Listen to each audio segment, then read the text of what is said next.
Hello, I'm Jerome Ford, Managing Director of Ford HR Solutions. Everything that happens in organisations require a variety of engagements between managers and their employees. Some help productivity and, of course, some don't. This can create misunderstandings, disagreements, different perspectives, which, depending on how they're managed, can give rise to both positive and negative conflict. In this short series of programmes, we'll explore organisational conflict. What is it? Is it good or is it bad? How, as a line manager, should you address it?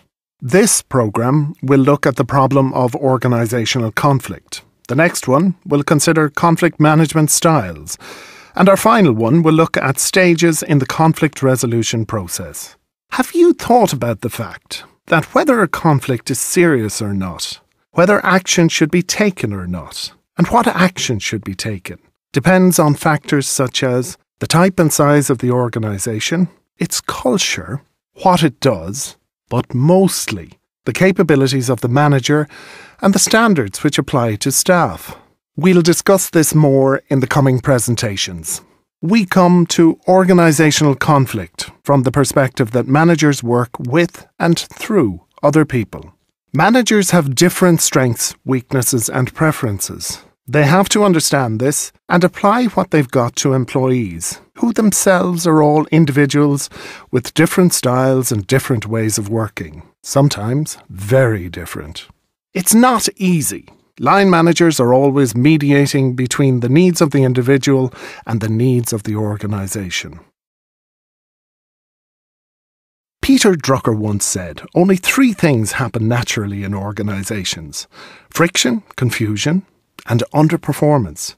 If people aren't clear about what they have to do, if performance is not managed appropriately, or if communications are poor, conflict will result. The easy job of the line manager is getting the clarity of purpose, performance management, and communications all aligned. I can't understand why everyone doesn't want to be a line manager. The ability to diagnose and handle conflict has been determined to be positively related to managerial success. We've all had to deal with conflict related to relationships, performance, or change. Before deciding what to do, you must look behind the manifestations of the conflict and think about what might be causing it. Is it policies, communications, or standards of behaviour perhaps? An absolute truckload of employment legislation has been introduced over the last 25 years. It's expanded the areas of potential discrimination, increased health and safety protections, and ramped up regulations about working hours, contract terms, and record keeping. The legislation is intended to promote fair treatment and equality of opportunity. But it has increased the reliance of managers on HR departments and employment law specialists to manage workplace conflict. Managers shy away from tackling disputes in case they do or say something that might be held against them during formal proceedings. We understand this. But we know that shying away from engaging with the problem can create a toxic workplace environment, which no formal proceedings will ever resolve. Today, more conflict claims than ever are being brought before third-party tribunals. This takes management time, money, and can impact badly your risk profile and your reputation. It's essential that line managers have the skills, knowledge, self-awareness and confidence in themselves to, at an early stage, identify and manage workplace disagreements. Here's why it's important. Managers spend 20% of their time managing conflict. Over 65% of performance problems result from strained relationships rather than from skill or motivational problems. During conflict, 50% of work time can be wasted, largely spent defending, avoiding and venting. Chronic, unresolved conflict is the decisive factor in 50% of people leaving and 90% of involuntary terminations.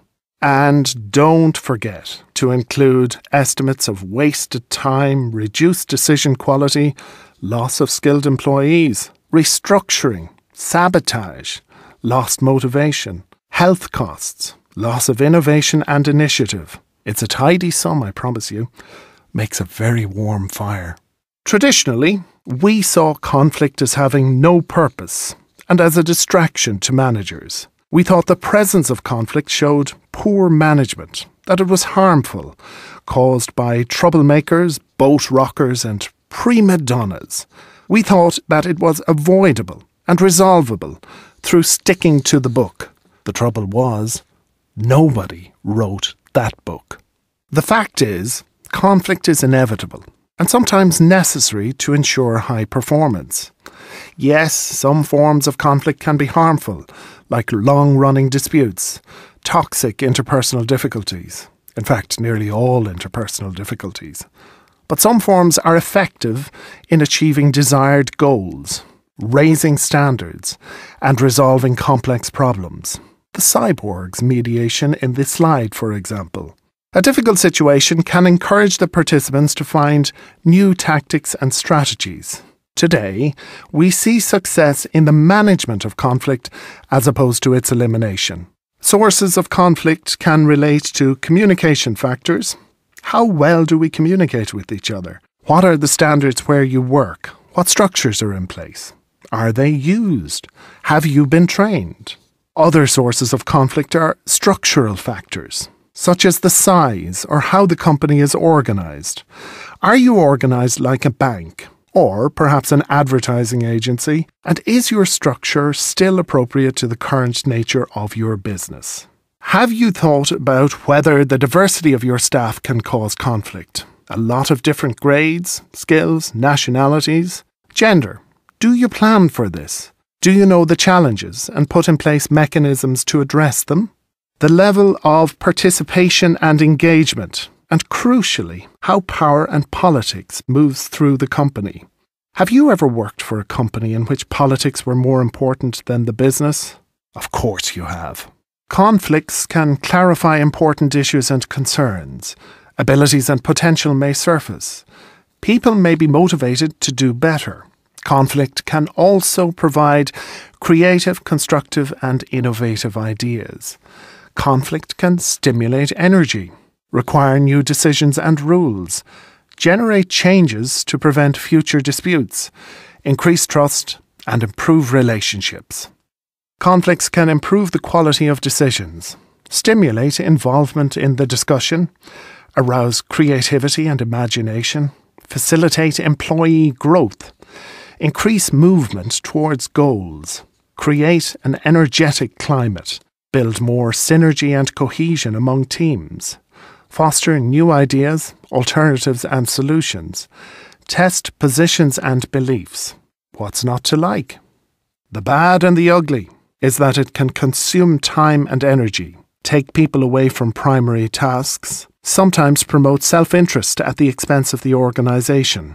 It causes stress, it induces illness, it lowers morale, and other words like sabotage, polarisation, job dissatisfaction, loss of productivity, apathy, etc., etc. Now there's a lot not to like. To sum up, conflict can be destructive and uncontrollable. Conflict can create ineffective working groups. It can cause productivity to suffer. It can reduce the exchange of information and ideas. It can develop animosities.